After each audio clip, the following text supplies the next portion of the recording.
Hi, welcome to day number 4 of our reading from the book of Exodus. Today, chapter 4 continues God's call to Moses to send him to the Israelites and to Pharaoh, and prepares him for this, along with Aaron, his brother, as his assistant, to help him speak to Pharaoh.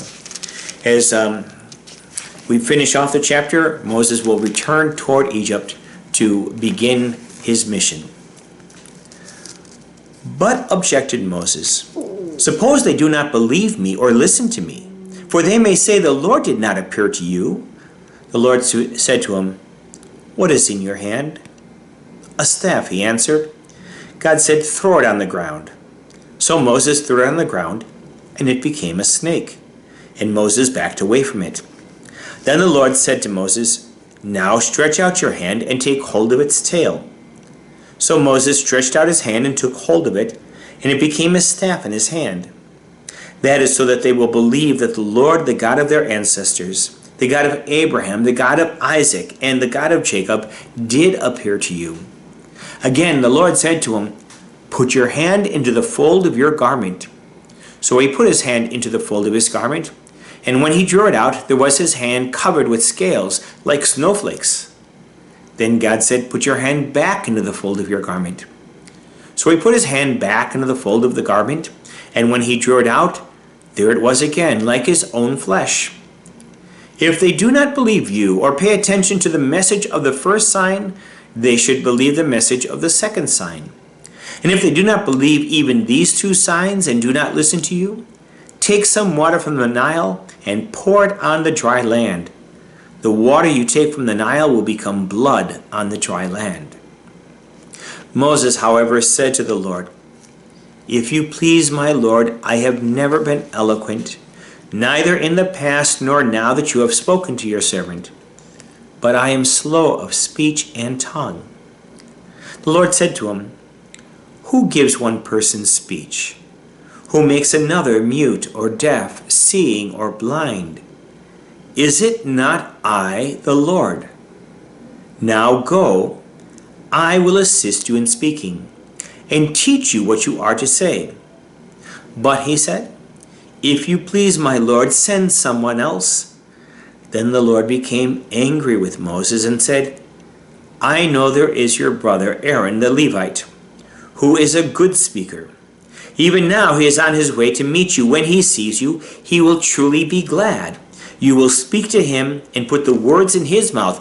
I will assist both you and him in speaking and teach you both what you are to do. He will speak to the people for you. He will be your spokesperson, and you will be as God to him.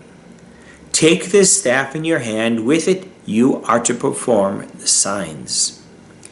After this, Moses returned to Jethro, his father-in-law, and said to him, "Let me return to my kindred in Egypt to see whether they are still living." Jethro replied to Moses, "Go in peace." Then the Lord said to Moses in Midian, "Return to Egypt, for all those who sought your life are dead." So Moses took his wife and his sons, mounted them on the donkey, and started back to the land of Egypt. Moses took the staff of God with him.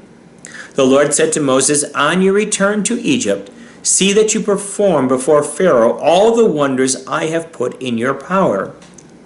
But I will harden his heart, and he will not let the people go.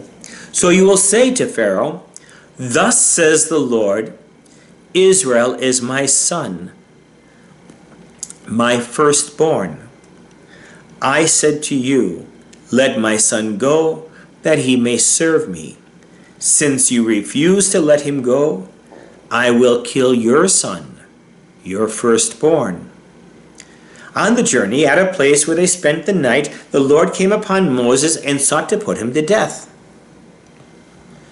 But Zipporah took a piece of flint and cut off her son's foreskin, and touching his feet, she said, "Surely you are a spouse of blood to me." So God let Moses alone. At that time she said, "A spouse of blood," in regard to the circumcision. The Lord said to Aaron, "Go into the wilderness to meet Moses."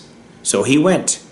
When meeting him at the mountain of God, he kissed him. Moses told Aaron everything the Lord had sent him to say, and all the signs he had commanded him to do. Then Moses and Aaron went and gathered all the elders of the Israelites.